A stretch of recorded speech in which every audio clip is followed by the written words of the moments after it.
Ang Baon na Bituin ni Mang Nestor, isang kwentong OFW mula sa South Korea. Isang simpleng magsasaka si Mang Nestor sa Nueva Ecija. Ang buhay niya ay nakatali sa lupa, sa bawat pag-araro, pagtatanim at pag-aabang ng ulan. Ngunit nang hagupitin ng tatlong sunod-sunod na malalakas na bagyo ang kanilang sakahan, nalubog sila sa napakalaking utang. Ang kanyang panganay na si Lea ay papasok na sa kolehiyo at ang pangarap nitong maging isang arkitekto ay tila matutunaw na parang putik. Tay, hihinto na muna po ako. Magtatrabaho muna ako sa bayan, sabi ni Lea habang nakayuko sa harap ng hapagkainan. Tumingin si Mang Nestor sa mga palad niyang puno ng kalyo. Hindi, anak. Nangako ako sa nanay mo. Bago siya mamatay, nagagawin ko ang lahat para makatapos kayo. Lalaban si tatay. Sa edad na 45, sa panahong ang karamihan ay nag-iisip na ng pagpapahinga, nag-apply si Mang Nestor sa ilalim ng EPS, Employment Permit System, para magtrabaho sa isang pabrika ng mga mabibigat na bakal sa South Korea. Sa lungsod ng Ansan sa South Korea, sumabak si Mang Nestor sa tinatawag nilang 3D jobs: dirty, dangerous, and difficult. Sa loob ng pabrika, ang ingay ng mga makina ay nakabubingi. Ang usok at amoy ng natutunaw na bakal ay tila sumasakal sa kanyang baga araw-araw.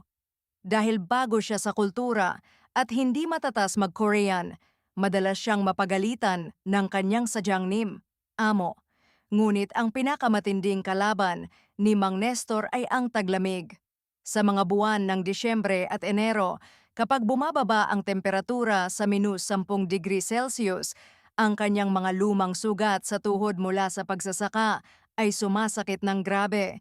May mga gabi na hindi siya makabangon sa kanyang higaan sa dormitory dahil sa tindi ng nginig at snyat ng rayuma.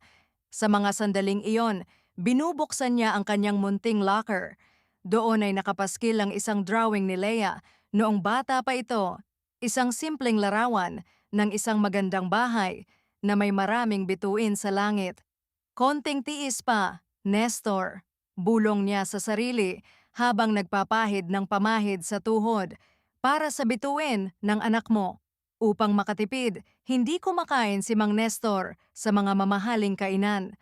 Ang kanyang baon sa pabrika araw-araw ay kanin at simpleng kimchi o kaya ay instant noodles. Ang bawat won, barya sa Korea, na kanyang natitipid ay katumbas ng mga libro, protractor at mamahaling drafting table para kay Lea. Lumipas ang 5 taon ng walang patid na pag-overtime. Sa Pilipinas, ang drawing sa papel ay unti-unti nang nagkakatotoo. Si Lea ay naging top student sa kanyang arkitektura na kurso. Sa bawat proyekto na ginagawa niya, lagi niyang naaalala ang kanyang ama. Ang bawat linyang iginuguhit ko ay binayaran ng bawat patak ng pawis ni tatay. Madalas niyang sabihin sa kanyang mga kaklase. Nitong nakaraang buwan, dumating ang pinakahihintay na balita. Pumasa si Lea sa Architect Licensure Exam at hindi lang basta pasa, kabilang siya sa top 10. Nang mabalitaan ito ni Mang Nestor habang nasa break time sa pabrika, napaupo siya sa isang gilid at napaiyak. Ang kanyang mga kasamahang Koreano at Pilipino ay naglapitan at tinapik siya sa balikat. Sa wakas, tapos na ang kontrata niya at oras na para umuwi.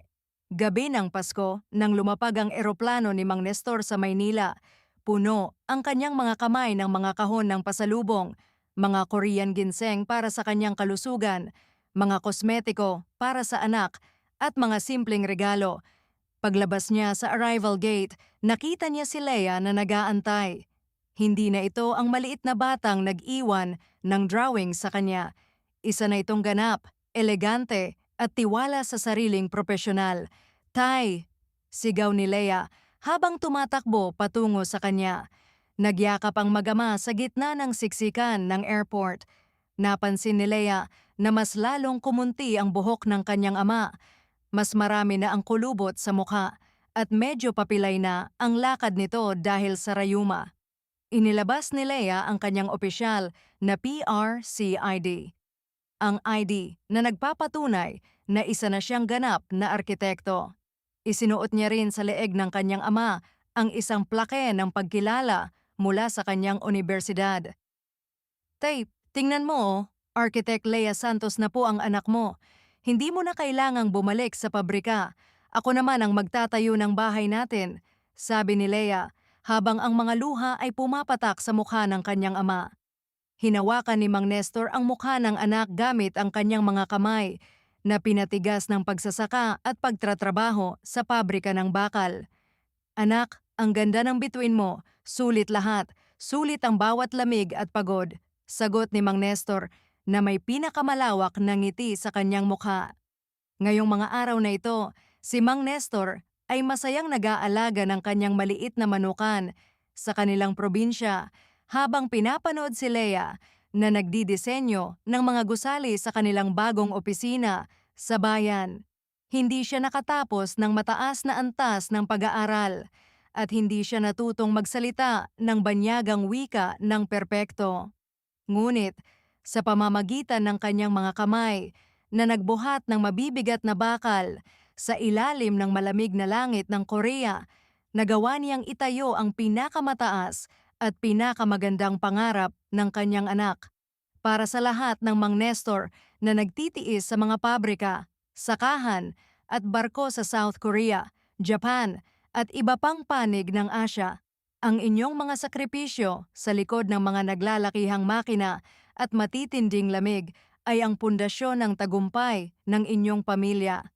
Kayo, ang patunay na walang matigas na bakal ang hindi kayang palambutin ng pagmamahal ng isang magulang. Kayo ang tunay na lakas at dangal ng bawat Pilipino.